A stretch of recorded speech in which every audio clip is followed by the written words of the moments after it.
Yeah, welcome to lecture 28. We're going to talk about sample means. Okay, so some announcements for today. A reminder that we gave a one-day extension on the homework this week and on the Project 2 first checkpoint because of the power outages. So the homework is due tonight and the Project 2 checkpoint is due tomorrow night. This is the first of 2 checkpoints. Don't forget this weekend, change your clocks. It's daylight savings time. So Saturday night, change your clocks. Next week, discussion sections will be optional next week because of the election. And our Tuesday discussion sections are rescheduled. We don't want to get in the way of anyone voting. So if you have a Tuesday discussion section, you should have an email from your discussion GSI describing their alternate time. If you can't make it to your GSI's alternate time, we have a list on Piazza of a whole bunch of other alternate times and you can attend any other one. We will have office hours next Tuesday, but tutoring sections will also be rescheduled. If your tutoring section is scheduled for Tuesday, your tutoring section will be rescheduled.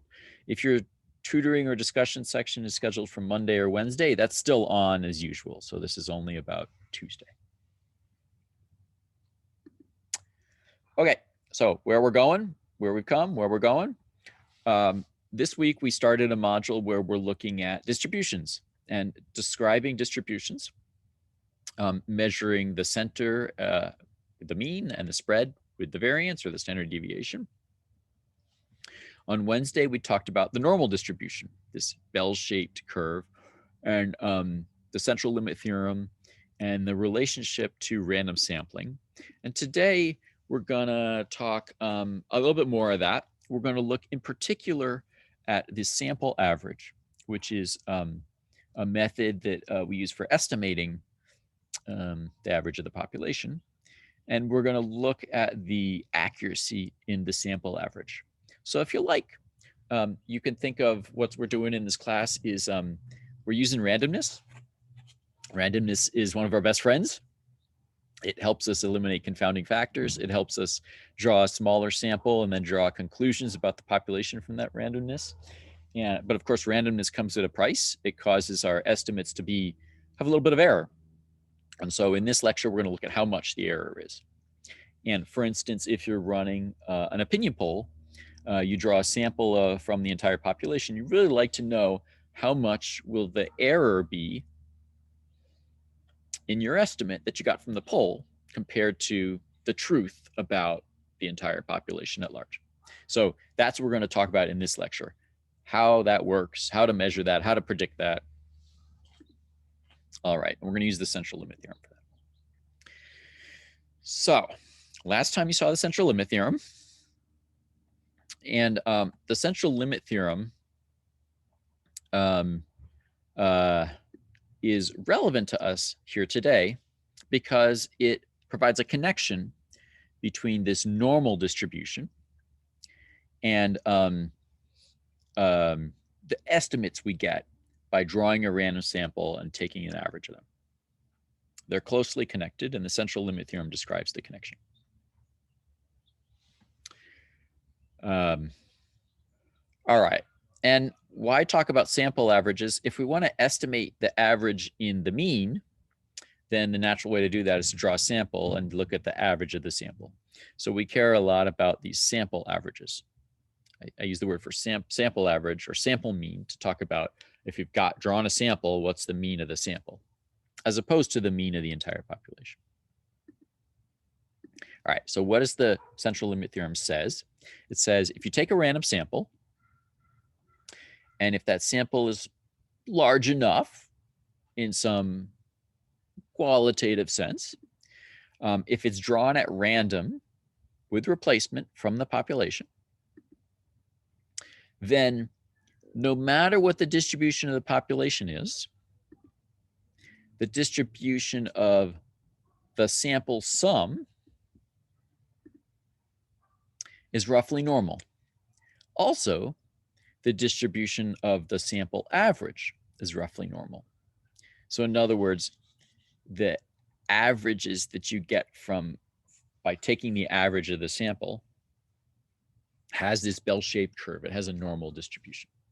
And this theorem is one of the reasons why it's come to be known as the normal distribution. Once upon a time, it was sometimes known as the Gaussian distribution because it was discovered or studied by this mathematician Gauss. And statisticians noticed that the normal distribution arose a lot in practice. And the central limit theorem gives a description, gives a partial explanation for why it's so common. In particular, it's very common anytime you're looking at a sample sum or a sample mean. And it became so common, ordinary, usual, normal that statisticians began to call it the normal distribution. All right, so what I mean by the sample sum is we've drawn a sample, and let's say that every item in the sample is a number. If I add that up, that's a sum. I call that the sample sum because it's the sum of the things in the sample. If I add up and divide by the number of items in the sample, that's the average of the numbers in the sample. That's the sample average. You can see that if the sample sum is normal, it makes sense that the sample average would be normal too, because we just divide by the sample size, like divide by 100 if there's 100 things in the sample. Okay, so let's do a little demo of this. Nope, that's not what I want. Okay. So here's some code. What we're going to do, we're going to work with these flight delays data set. And as a reminder, here's the distribution of the flight delays. You can notice this is not bell-shaped, okay? Most flights have a very short delay, but a few have a long delay. And the average delay is about 16.6 something. We know that because we have the whole data set. But let's imagine that you did not have the whole data set and you were forced to just take a sample of flights. You were going to go to the airport on a couple of days and record how much the delay was for the flights on those days. Well, we're going to write some code to take a sample from this population and a sample of flights, look at the delays of the flights in your sample, compute the average delay of those sampled flights. That's called the sample mean. And that's a reasonable estimate for the average of the entire population. So how are we going to do that? We're going to take a random sample from the population. So here we're simulating what would happen if you went to the airport and you took a random sample of flights. And I'm going to want to modify around the sample size. So I'm writing code as a function here that has a parameter, the sample size. So I can go change that. Maybe I'll take a sample size of 100, maybe it'll be 200, maybe it'll be 1,000. So I can get a random sample of that size. And then what I want to do is I want to look at their delays. And I want to know the average of that. And then, yeah, that's the sample mean, the average of those. And so this code right here is going to draw one sample and compute the sample mean and return it. And we're going to do that many times. We're going to do that lots and lots of times. Effectively, we're using the bootstrap here. So we're going to draw many, many samples. You know what? Let me not call this the bootstrap because I'm not resampling. That's a little bit of a lie, isn't it? All right. I'm going to simulate what would happen in 10,000 parallel universes where 10,000 data scientists drew 100 different samples. So we're going to repeat this process 10,000 times. It would help if I got the indentation right here.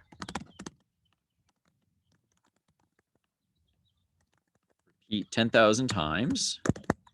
And we're going to store the results in array. So this is all of our standard setup for doing that.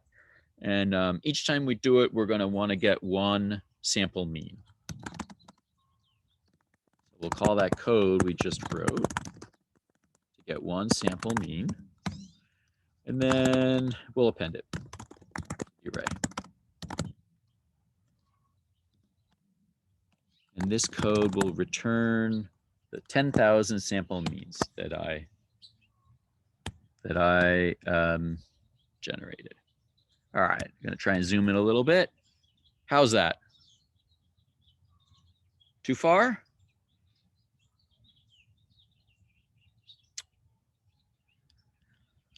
All right, so that's code to generate many, many sample means. And then I'm going to go do that with a sample size of 400. And I'm going to put that in a table so that I can draw a histogram of the sample means that I got. So what I'm doing here is I'm generating a sample of size 400. I'm computing the mean delay of the flights in that sample. That's once. And then I'm doing it again. That's twice. And doing it again, that's 3 times. And I'm doing it again until I've done it 10,000 times, taking all of those means, those sample means. And now I'm looking at the distribution of those. Why do we have to make a function to do this instead of just a for loop? Could have done just a for loop. The reason I made a function, I put this in a function, is I'm going to do this again. I did this here with sample size 400. I'm going to want to look at what happens if I change the sample size. So I'm going to do it again. I don't want to have to retype that code again or copy and paste it. So it's in a function to make it easy to do that operation many times without having to rewrite the code. All right, so here's the shape. Here's the shape of the curve. Does this shape look familiar?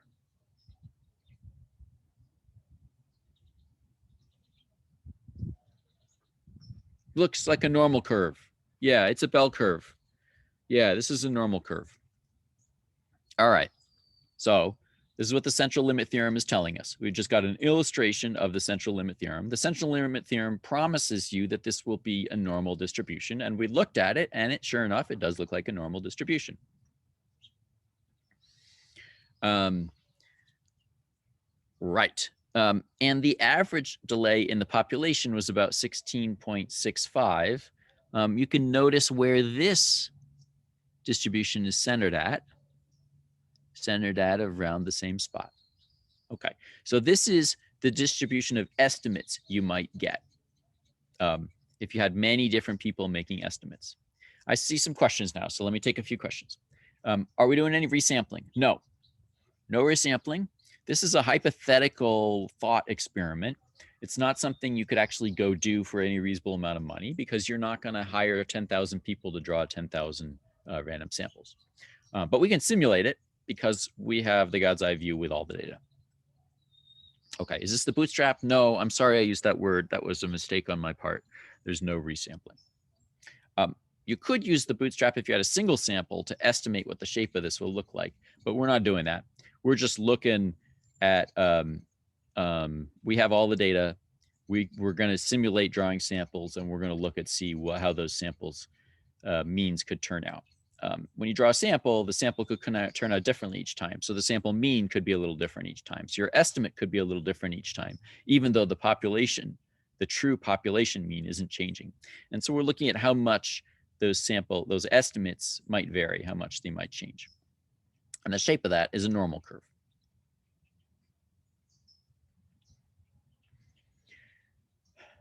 Okay. So let's set aside the bootstrap for now. I just want you to understand conceptually the distribution of the sample means and the fact that the sample mean is not always exactly equal to the population mean. There's some variability, and that it has a distribution. Okay, so we've been talking about this distribution of a sample average. So let me say a little bit more about what I mean by that. Why is there a distribution? What do I mean by a distribution? So let me walk you through it a little more carefully. In real life, you're only going to get one random sample. You're not going to be able to do this 10,000 random sample things. You're just going to get one sample from the population, and it'll have one average. So this might seem a little weird that we're talking about this distribution, but remember, the sample could have come out differently. There was randomness in how you chose that sample. There's many ways that sample could have come out. And if the sample had come out differently, if you'd chosen different flights to be in the sample, then you might have had a little bit of a different value for the sample average. Okay, so there's many possibilities for what the sample average could turn out to be if you draw a random sample and then you compute the sample average. It depends on the random choices that are made when you put things into the sample. So that's why there's a distribution, because the sample average, this number, depends on the random choices that were made when forming the sample. Okay, So that's the distribution we're talking about, the distribution of that number. So the way you can conceptualize this is imagine that you took all possible random samples. Let's say all possible ways to choose 400 of the flights. There are lots and lots of ways you could have chosen them, lots of possible samples. Each of those samples has an average for the flight delay. So the distribution of the sample average is just the distribution of all of those average that you get by looking at all the possible samples. That's all we mean. So if you were to write down every possible sample, compute the average of each one, so now you've got a whole bunch of possible averages, and you look at distribution of those possible averages, that's the distribution we're talking about. Okay, so let's figure out how easy or how hard it would be to do that in this case. Well, how many flights are there in total? In this data set, there were about 13,000 flights. How many samples are there? How many ways are there that you could draw a sample of 400 flights out of this data set? How do I do that? Well, the first flight in the sample could be any of those 13,825 possibilities. And the second flight in the sample could be any of those 13,825 because we've chosen with replacement. And the third could be any of those. And we're going to have 400 of those. So I'm going to multiply by its 13,825 by itself 400 times. So really the right number here is raise that to the power 400. And you get that monstrous number. I mean, it doesn't even fit on my screen. That's how many possible samples there are. So that's not billions, that's not trillions, that's like ridiculous. Billions, I don't know. There's no way in your lifetime you are ever going to list out all the possible samples. So it's just far too difficult to list out all the samples. So in principle, like in your head, conceptually, you could imagine listing all samples, finding all the averages, taking the distribution of that. That means there is a well-defined distribution for what the sample average is, but it's not really going to be feasible to compute that distribution in that way. So instead, what we do is we approximate that distribution. We get an approximation to that distribution by drawing many samples from the distribution, many values of the sample average, and then we plot the histogram of that, and that will give me a good approximation to what the actual distribution is. Why did I pick a sample size of 400? That was totally arbitrary. I could have picked a different sample size. In a moment, I'm going to do that. I'm going to look at how choosing a sample size affects all of this. So let's just go with this for now, but I'm just about to change it. So thank you for asking. How is this not a resample? Yeah, it's not a resample because I actually drew new samples. And this is something that you won't be able to do in practice. I had the entire population here, so I could simulate that with our God's eye view. But in real life, you won't be able to do that. In real life, you only have one sample. So if you want to do this in real life, what would you do? You couldn't draw 10,000 samples, but you wanted to find out what the shape of that curve would be. You only had one sample. What would you do?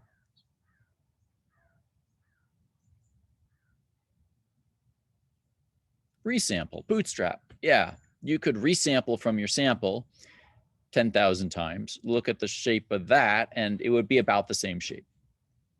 But we're not doing that today. I'm not doing that. I want to simplify. I don't want to have resamples yet. That's what you could do in practice. But I want to focus now conceptually on just having you have an understanding of what's going on.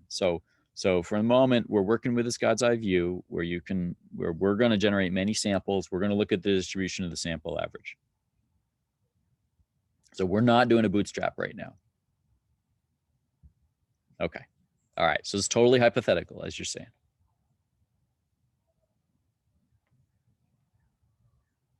All right. I'm keeping an eye for questions.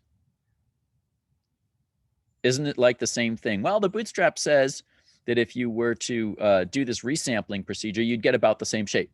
So there's a sense in which it's the same thing, but it just adds some complication to how you think about it. So I want to just kind of take that off the table. We're in the hypothetical scenario where we have all the data so that we can simplify and focus on the part that I want to look at, which is the shape of that normal distribution. Okay, so let's keep going.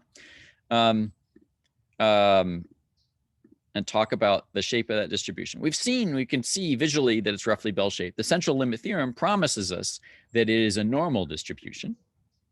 Now that we know the shape, the next question to ask about it is, what is its center and what is its spread? Okay, so where's the center of that bell curve and how wide is it? All right, so we kind of visually saw where the center is. We saw the center look like it was centered at about the population mean in the example we looked at. And in fact, that's always going to be the case. Here's the promise I give you. That the distribution of the sample average is, it's a normal distribution. It's bell curve. It's going to look roughly bell-shaped. And it's centered at the population average.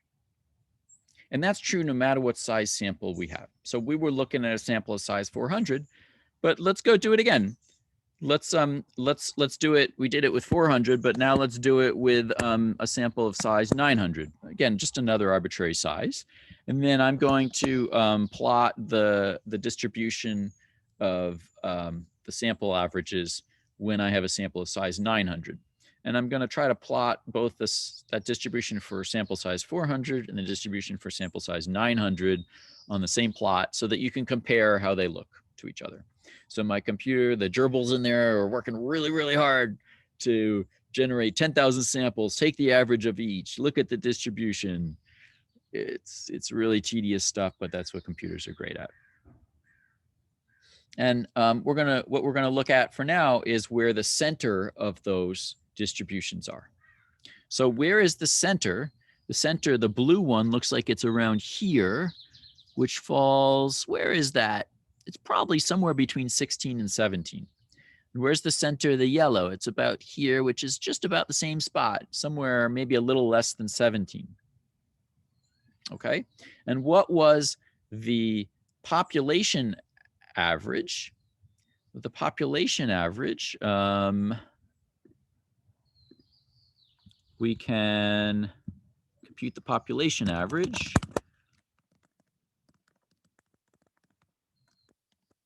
And that was 16.65. Okay, so you can see the promise I made you was that these distributions will be centered at the population average, 16.65. And visually, it looks like that is indeed how it is. So both of these are bell curves. They're both normal distributions. They're both centered at 16.65, the population average.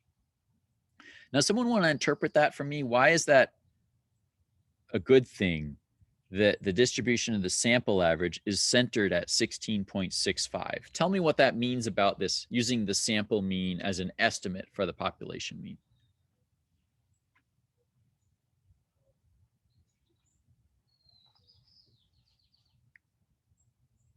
Why would I care?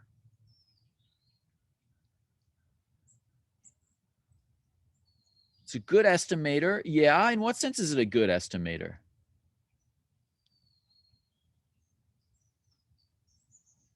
Like good, what do we mean by good?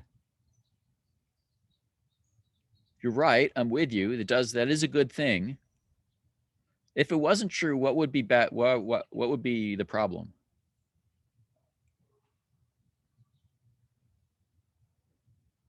I saw one person hit it. It's about skew. It's about bias. It means the sample average is not, it might be lower, it might be higher than the thing we're trying to estimate, but it won't be systematically biased to be too high or systematically biased to be too low. It's about equally likely to be too high as to be too low. This distribution is symmetrical around 16.65. In other words, it's about equally likely that your sample average is higher than the true value as it is that it's lower. So that means we have what's called an unbiased estimator. So this is a good thing. This is good. We like this. What's an example where an estimator is a biased estimator?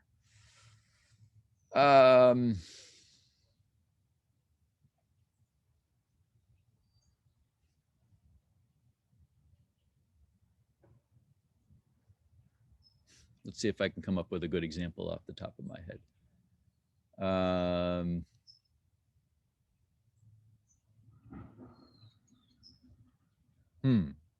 You stumped me a little bit. stick around after class and I'll see if I can come up with a really nice example of that. The median might be biased, and which direction it's biased in will depend on the distribution of the population.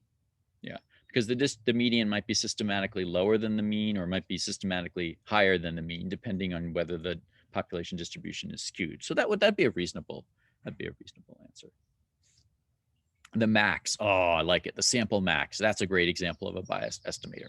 If I took a sample and took the largest value in the sample, the maximum of those, that would be biased for sure. That would typically be much larger than the population mean, be biased.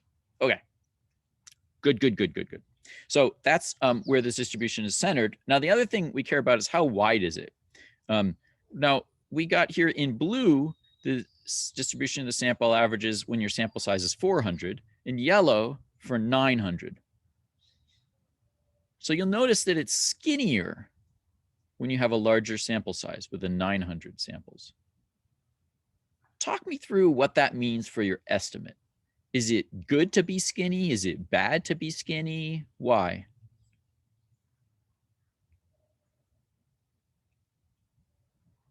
Good to be skinny. Yeah, I'm with you. Why? Why is it good to be skinny? Yeah, less variability. And less variability means more accuracy, means less error. Yeah. Good. So when you had a sample size of 400, the sample mean might fall anywhere between like 12 to, let's say, 23. So it might be off by plus or minus 4 or 5. When you had a larger sample size, the sample mean might be between like 13 to 20. So the error might be like, I don't know, plus or minus 3 instead of plus or minus 4, let's say. So the error with this larger sample size will typically be less. All right. So a larger sample size reduces the variability in your estimate, which means the estimate is more accurate. It has lower error. So skinny is good.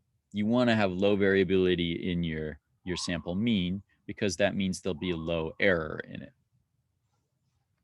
Okay, so now what I want to talk through in this lecture is the exact relationship between sample size and skinniness, the error in the sample mean. We saw is that in this example, when we increased the sample size, it gave a more accurate estimate. So let's try to make that quantitative now. So what we're trying to do is we're trying to measure the variability in the sample average. How skinny is that curve? And that tells us how much error there is in this estimate. Okay, so yeah, we just talked through this. This is a measure. The variability in the sample average is a measure. It's a quantitative measure of how accurate the sample average is as an estimate of the population average. So if you want a specified level of accuracy, you want to measure the flight delay, the average flight delay in the population to within plus or minus 2, then I'm going to describe to you how to figure out what sample size you need to get that level of accuracy. In particular, I'm going to describe to you how to predict what kind of accuracy you can expect for a particular sample size. So that's why the relationship between sample size and variability is really important. It tells us how sample size affects the error in the estimate. And let's see if we can discover the rule. I want you to have the joy of discovering this because I think it's so beautiful. Okay, so what I'm going to do is I'm going to write code that does this procedure we've been doing to generate a plot and also gives me a whole bunch of information about the sample mean, the variability of the sample mean, the population mean, the variability of the population. And we're going to do this for multiple different sample sizes. So I'm going to do it first for a sample of size 100. Now, give me a prediction based on this picture, what you think is going to happen with a sample size of 100. 100 is a smaller sample than either the blue or the yellow. So what do you think the curve's going to look like? Wider. Yeah, also bell curve, centered at the same spot, but wider. Wider. Okay. So let's look. Is it wider? Yeah, this one goes quite a bit wider. It goes all the way out to like, 8 or 10 to 25 to 28 or something like that. Okay. All right. So now let's look at the relationship between the variability of the sample mean and the population SD. I'm just going to give you a hint that there's some kind of connection. So I've computed here the average of the sample means is about 16.6, and the SD of the sample means is about 3.9. So that's saying this normal curve here is centered at about 16.6 and it has an SD of about 3.9. Okay. So since I'm claiming there's some relationship here between these two, and I want to see if you can help me discover the pattern, I'm going to look at the ratio between those. So 39.548 divided by, what was that, 3.94? About. All right. So we got about 10 was our ratio. So remember that. And we're going to do another one of these. We're going to do, let's say, how about 400? All right, it's going to take a while. So anyone want to give me a prediction how the shape of that curve is going to look compared to the one that I've got on the screen right now? Yeah, we did 400. All right. This was just a little test to see if you're awake. Should be skinnier, should be narrower. In fact, it should be this blue curve that we already did. All right. So let's look at pull up. Yeah, what do these numbers represent? 39.48 was the population SD. That's the standard deviation of all the delays of all the flights. The 3.94 is the SD of the sample means. I generated sample means. I took a sample of size 100, took the mean in the sample, and then I got a whole bunch of sample means. For each possible sample, I got a different sample mean. That gives me a whole bunch of numbers. I did this 10,000 times with 10,000 samples. So I got 10,000 numbers. Each number is a sample mean of a different sample. And I looked at the SD of those 10,000 numbers. In other words, the SD of this normal curve right here. So you can see this normal curve has an inflation point somewhere around, I don't know, it's hard to tell the eyeballing it, somewhere in this vicinity. So it's centered at 16.6 and then flexion point somewhere around 20-ish. So that makes sense that the distance there is a little under 4. Okay. So then I took the ratio. This is the population SD divided by the SD of the sample means, and that was 10 for a sample size 100. So now we're doing it for sample size 400, and this is skinnier. And the population SD didn't change because the population hasn't changed. But now, because we had a larger sample size, our estimate is more accurate. So this curve got skinnier. So the SD of the sample means, the SD of this, the standard deviation of this normal curve shown right here is smaller. It's only about 1.99. So let's look at the ratio of that. 39.48 divided by 1.985. So that ratio was a little bit less than 20. So now we've got the ratio is getting bigger when I got a bigger sample size. And let's do one more. Let's do a sample size of 625, which should be an even skinnier curve. And let's see if you can guess what the pattern is. What do you think is the pattern for how this SD of the sample means what's happening to it? Yeah, it's looking like there's a square root of the sample size. This 10, it's kind of suspicious. Sample size 100 led to a ratio of 10. Sample size of 400 led to a ratio of 20, which is about, those are about the square roots of the sample size. So let's see if it happens. Let's see if this ratio now is about the square root of 625. What's the square root of 625?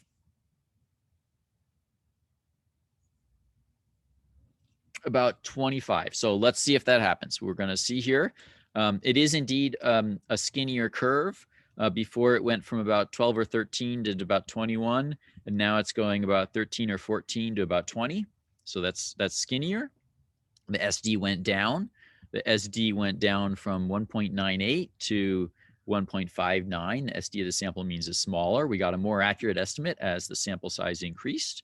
And if we look at this ratio, 39.48 divided by 1.591. The ratio is now 24.8, and your prediction was 25. So good job. Looks like we're right about on. So what you're discovering is that as you increase the sample size, the error in the estimate becomes less. The more and more you increase the sample size, the lower and lower the error is. But it's not what you might have guessed. It's not, the error doesn't decrease proportional to the sample size. It's decreasing proportional to the square root of the sample size. Okay, so if you increase the sample size by a factor of 4, then your error goes down by a factor of 2. If you increase the sample size by a factor of 9, your error goes down by a factor of 3. All right, so let's now kind of talk through this. See where you're at. Here's a discussion question. Remember that overlaid histogram that I showed you before? The gold histogram. What was that is the distribution of? How many values was that the distribution of? And each of those values that's the distribution of, which of it was it? So why don't you type in the chat what you think your answers are? It could be like AC or BD or DA.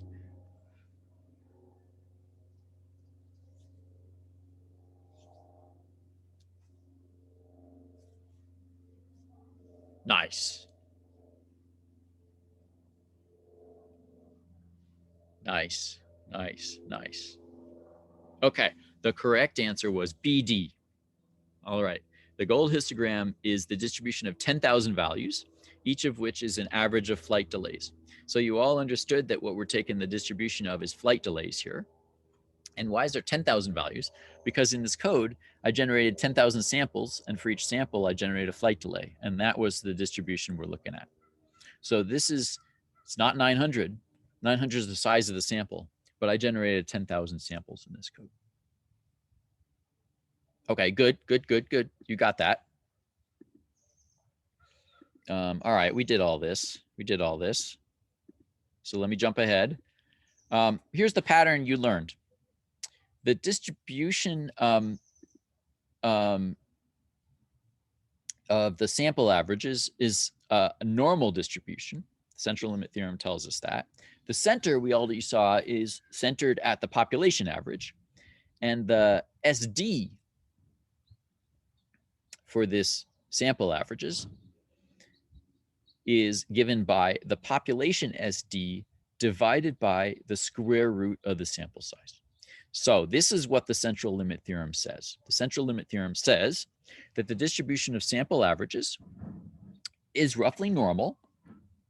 Its mean or its center is centered at the population average, and its spread or its standard deviation is given by this formula, the population SD divided by the square root of the sample size. Okay, so that was the pattern we just discovered, that if you that the SD of the sample means is decreasing when you increase the sample size, but it's not proportional, not decreasing by amount that's proportional to the sample size. It's proportional to the square root of the sample size. So if you want 10 times more accurate estimate, you need a sample size that's 100 times as large. So this now lets us predict, before you go do the study, if I use a sample size of 100, how large will the SD of the sample means be? In other words, if I use a sample size of 100, about how much error should I expect in my estimate? And if I'm not happy with that, I can figure out, what if I had a sample size of 200? Would that get me to an error level that I'm okay with? What about a sample size of 400? Would that reduce the error enough? So I can now trade off between the cost that it's going to take for me to generate a sample of that size and how accurate my estimate is going to be, and figure out what I'm going to be happy with before I start doing any sampling.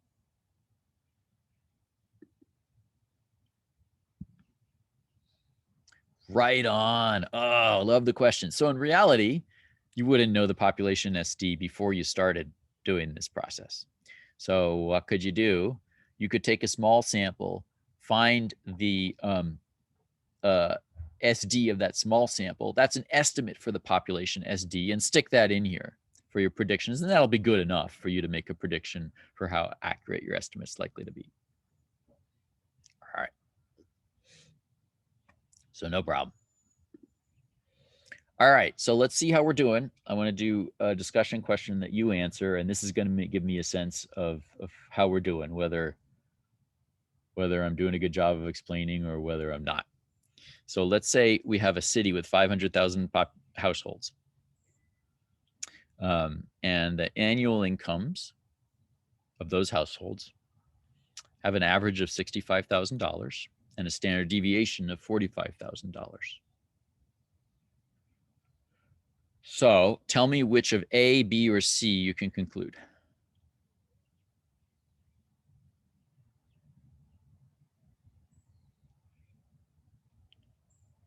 Yay! C is for cookie. Give yourself a cookie. You are doing good. You are doing good. You're all right. All right. Very important to reward ourselves anytime we work hard and we get something right. Yes. Yes. I haven't told you anything about the distribution of incomes of these households. It might be normal or it might not. It might be very skewed. All right. Good. Good, good, good. All right. Now, what about if I modified this and I asked you, I said that we took a sample of the households, a sample of 100 households, and we took the average of that sample. What would the distribution of that sample average be? Yeah, yeah, be roughly normal by the central limit theorem. Right, right. Even though the distribution of all the incomes of all the households is not normal. All right. Now I want you to do the calculation for me. So we're taking a sample of 100 households, looking at their incomes, taking the average of that sample, and using that as our estimate for the population average. So can you tell me about what the error in that estimate is likely to be? And I want you to do that by quantifying for me the SD of the sample average. How would I compute that? Nice, 4,500. Someone explain how you got that.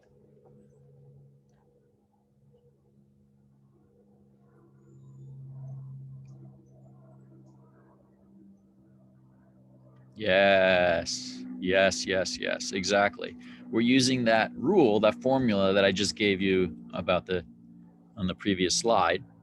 Central limit theorem says that when you look at the distribution of the sample average, that will be centered at the population average, and it will have an SD. It's the population SD, 45,000, divided by the square root of 100. Square root of 100 is 10. So 45,000 divided by square root of 100 is 45,000 divided by 10, so 4,500. So what that's telling us is that if you drew a sample of size 100, then you can expect that the error in your estimate will often be about plus or minus 4,500. It might be more than that, but it will be rare for it to be a lot more than that. And we know what that error will look like. The error will have a normal distribution. So for instance, there's a 95% chance that the error will be less than 2 times that. It's very unlikely that the error will be more than 3 times that, and so on and so forth. Okay, so this would give you a way to predict what the error in your estimate would be with a sample size of 100. And if you didn't like that error, if that error was too much, then you could adjust the sample size and figure out how large a sample you need to get the error down enough. Okay, so why does all this matter? This is super useful for designing experiments because it helps you pick the sample size. So for instance, if you conduct an opinion poll, every opinion pollster uses a formula, something like this, to figure out what the margin of error in their poll is given the sample size, or for a desired margin of error, how large a sample they need.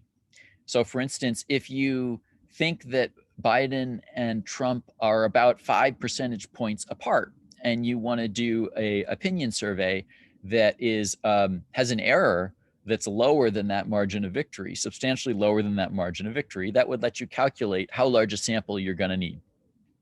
How many thousand people are you going to need to poll in your opinion poll?